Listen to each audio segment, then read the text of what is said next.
ओम नमः शिवाय। स्वागत है आप सभी का आपके अपने YouTube चैनल उपासना की उपासना में। आज के वीडियो में पूर्णिमा व्रत की कथा का हम सभी श्रवण करेंगे। इस कथा के श्रवण और पठन से देवाधिदेव महादेव और मां पार्वती की कृपा प्राप्त होती है, अखंड सौभाग्य प्राप्त होता है, पुत्र पौत्र आदि में वृद्धि होती है, धन धान्य के भंडार भरे रहते हैं। पौराणिक कथा के अनुसार द्वापर युग में एक समय की बात है। यशोदा माता ने भगवान श्री कृष्ण से कहा, हे कृष्ण, तुम सारे संसार के उत्पन्न करता, पोषक तथा उसके संहार करता हो। आज कोई ऐसा व्रत मुझसे कहो जिसके करने से मृत्युलोक में स्त्रियों को विधवा होने का भय ना रहे तथा यह व्रत सभी मनुष्यों की मनोकामनाओं को भी पूर्ण करने वाला हो। श्री कृष्ण जी कहने लगे, हे माता, तुमने अति सुंदर प्रश्न किया है। मैं तुमसे ऐसे ही व्रत को सविस्तार कहता हूँ। सौभाग्य की प्राप्ति के लिए स्त्रियों को 32 पूर्णिमा का व्रत करना चाहिए। इस व्रत के करने से स्त्रियों को सौभाग्य संपत्ति मिलती है। यह व्रत अचल सौभाग्य देने वाला एवं भगवान शिव के प्रति मनुष्य मात्र की भक्ति को बढ़ाने वाला है। यशोदा जी कहने लगी, हे कृष्ण, सर्वप्रथम इस व्रत को मृत्युलोक में किसने किया था, इसके विषय में विस्तार पूर्वक मुझसे कहो। श्री कृष्ण जी कहने लगे कि इस भूमंडल पर एक अत्यंत प्रसिद्ध राजा चंद्रहास से पालित अनेक प्रकार के रत्नों से परिपूर्ण कातिका नाम की एक नगरी थी। वहां पर धनेश्वर नामक एक ब्राह्मण रहता था और उसकी स्त्री अति सुशीला रूपवती थी। दोनों ही उस नगरी में बड़े प्रेम के साथ रहते थे। घर में धन धान्य की कोई कमी नहीं थी। उनको एक बड़ा दुख था कि उनके कोई संतान नहीं थी। इस दुख से वह अत्यंत दुखी रहते थे। एक समय एक बड़ा तपस्वी उस नगरी में आया। वह योगी उस ब्राह्मण के घर को छोड़कर अन्य सब घरों से भिक्षा लाकर भोजन किया करता था। रूपवती से वह भिक्षा नहीं लिया करता था। उस योगी ने एक दिन रूपवती से भिक्षा न लेकर किसी अन्य घर से भिक्षा लेकर गंगा किनारे जाकर भिक्षान को प्रेम पूर्वक खा रहा था कि धनेश्वर ने योगी का यह सब कार्य किसी प्रकार से देख लिया। अपनी भिक्षा के अनादर से दुखी होकर धनेश्वर योगी से बोला, महात्मन, आप सब घरों से भिक्षा लेते हैं परंतु मेरे घर की भिक्षा कभी भी नहीं लेते, इसका क्या कारण है? योगी ने कहा कि निसंतान के घर की भीख पतितों के अन्न के तुल्य होती है और जो पतितों का अन्न खाता है वह भी पतित हो जाता है। चूंकि तुम निसंतान हो, अतः पतित हो जाने के भय से मैं तुम्हारे घर की भिक्षा नहीं लेता हूँ। धनेश्वर यह बात सुनकर अपने मन में बहुत दुखी हुआ और हाथ जोड़कर योगी के पैरों पर पड़ गया तथा आर्त भाव से कहने लगा, हे महाराज, यदि ऐसा है तो आप मुझको पुत्र प्राप्ति का उपाय बताइए। आप सर्वज्ञ हैं, मुझ पर अवश्य ही यह कृपा कीजिए। धन की मेरे घर में कोई कमी नहीं है परंतु मैं पुत्र न होने के कारण अत्यंत दुखी हूँ। कृपया अब आप ही मेरे इस दुख का हरण करें। आप सामर्थ्यवान हैं। यह सुनकर योगी कहने लगे कि हे ब्राह्मण, तुम चंडी की आराधना करो। घर आकर उसने अपनी स्त्री से सब वृत्तांत कहा और स्वयं तप के निमित्त वन में चला गया। वन में जाकर उसने चंडी देवी की उपासना की और उपवास किया।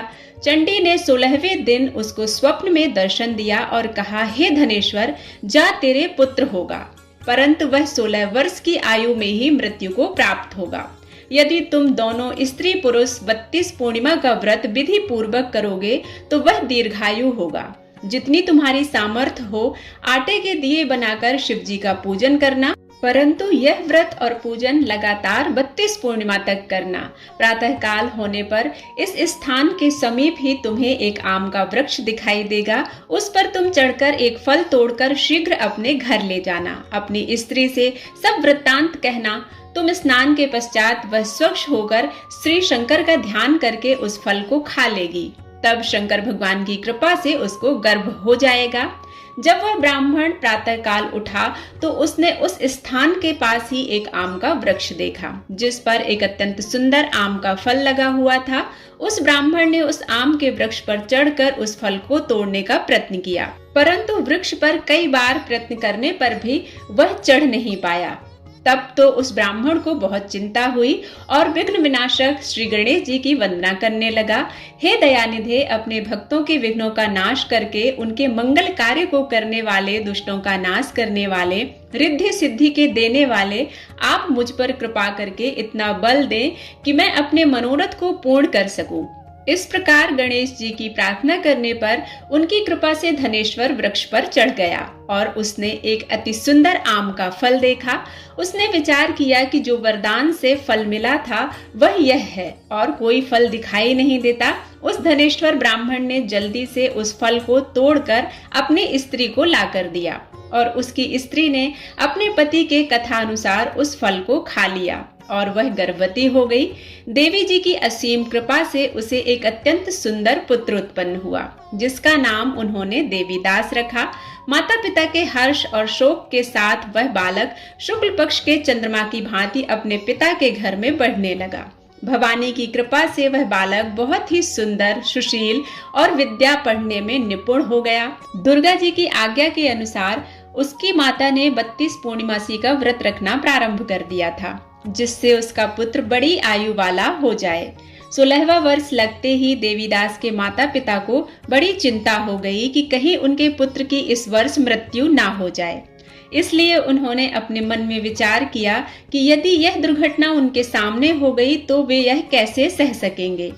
इसलिए उन्होंने देवीदास के मामा को बुलाया और कहा कि हमारी इच्छा है कि देवीदास 1 वर्ष तक काशी में जाकर विद्या अध्ययन करे और उसको अकेला भी नहीं छोड़ना चाहिए, इसलिए साथ में तुम चले जाओ और 1 वर्ष के पश्चात इसको वापस लौटा लाना। सब प्रबंध करके उसके माता पिता ने काशी जाने के लिए देवीदास को एक घोड़े पर बैठाकर उसके मामा को उसके साथ कर दिया, किंतु यह बात उसके मामा या किसी और से नहीं कही। धनेश्वर ने सपत्नीक अपने पुत्र की मंगल कामना तथा दीर्घायु के लिए भगवती दुर्गा की आराधना और पूर्णिमासी का व्रत करना आरंभ कर दिया। इस प्रकार बराबर 32 पूर्णिमासी का व्रत पूरा किया। कुछ समय पश्चात एक दिन वह दोनों मामा और भांजा मार्ग में रात्रि बिताने के लिए किसी ग्राम में ठहरे हुए थे। उस दिन उस गांव में एक ब्राह्मण की अत्यंत सुंदरी, सुशीला, विदुषी और गुणवती कन्या का विवाह होने वाला था।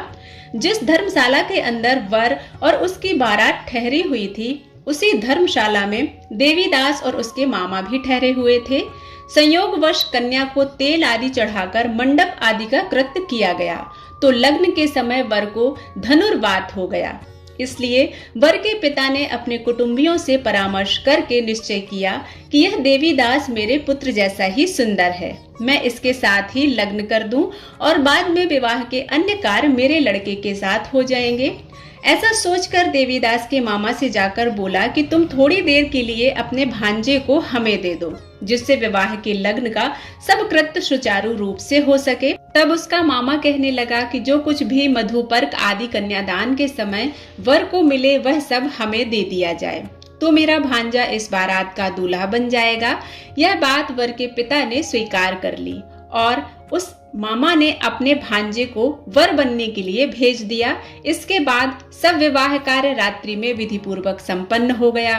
पत्नी के साथ जब वह वर भोजन कर रहा था तो उससे भोजन नहीं किया जा रहा था। वह अपने मन में सोचने लगा कि ना जाने यह स्त्री किसकी है। वह एकांत में इसी सोच में गर्म निश्वास छोड़ने लगा और उसकी आंखों से आंसू बहने लगे।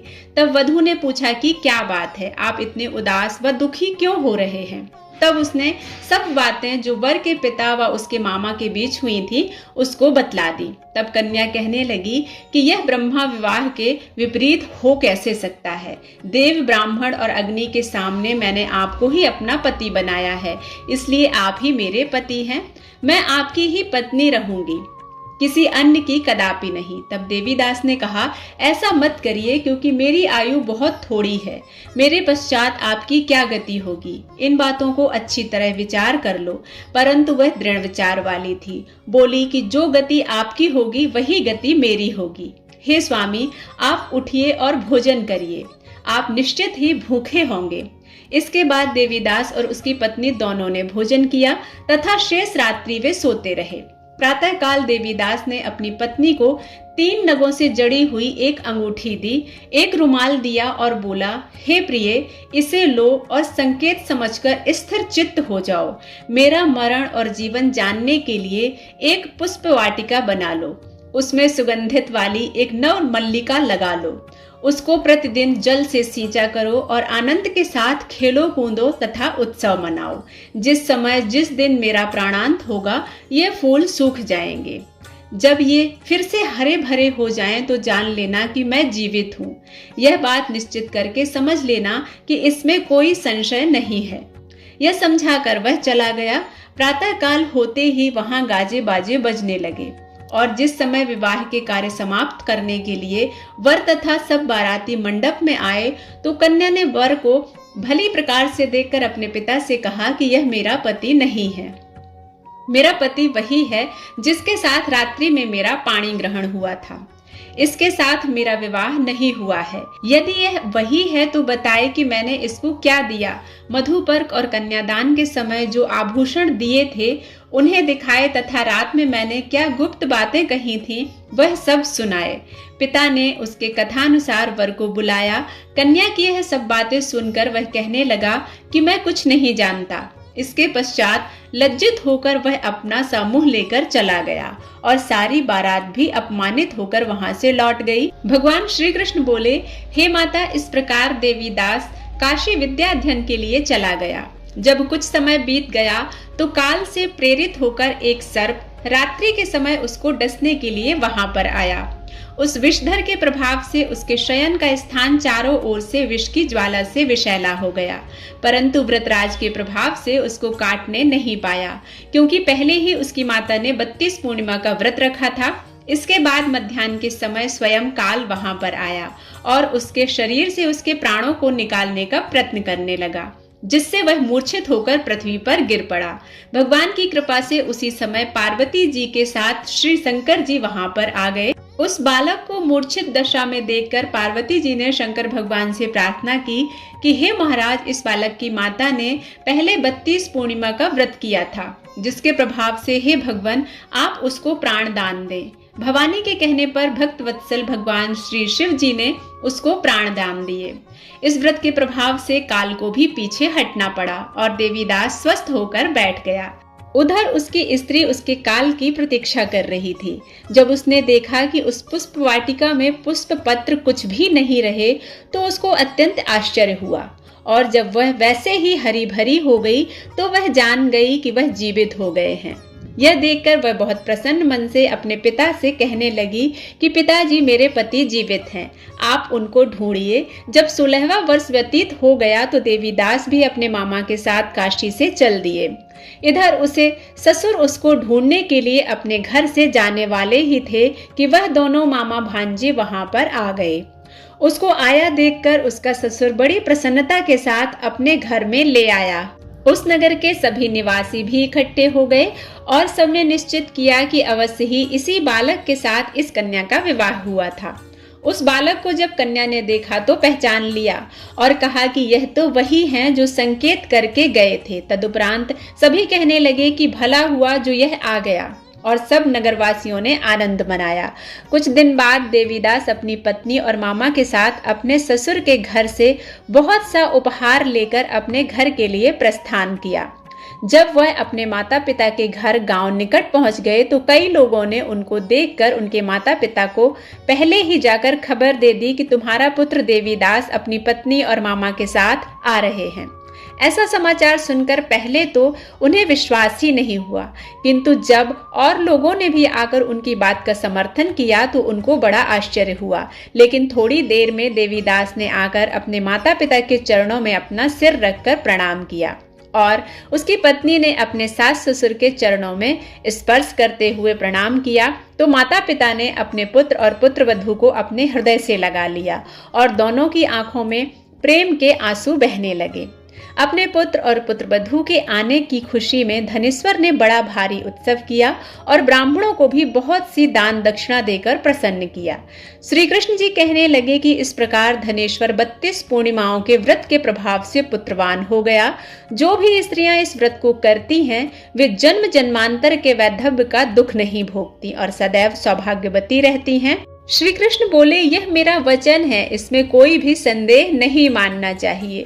यह व्रत पुत्र पौत्रादि में वृद्धि करने वाला, संपूर्ण मनोकामनाओं को पूर्ण करने वाला है। 32 पूर्णिमाओं के व्रत से व्रती की सभी मनोकामनाएं पूर्ण होती हैं। देवाधिदेव महादेव माँ पार्वती की कृपा से धन धान्य यश कीर्ति मान सम्मान पुत्र पौत्रादि में वृद्धि होती है। और इस प्रकार पूर्णिमा व्रत कथा समाप्त होती है। उमापति महादेव की जय।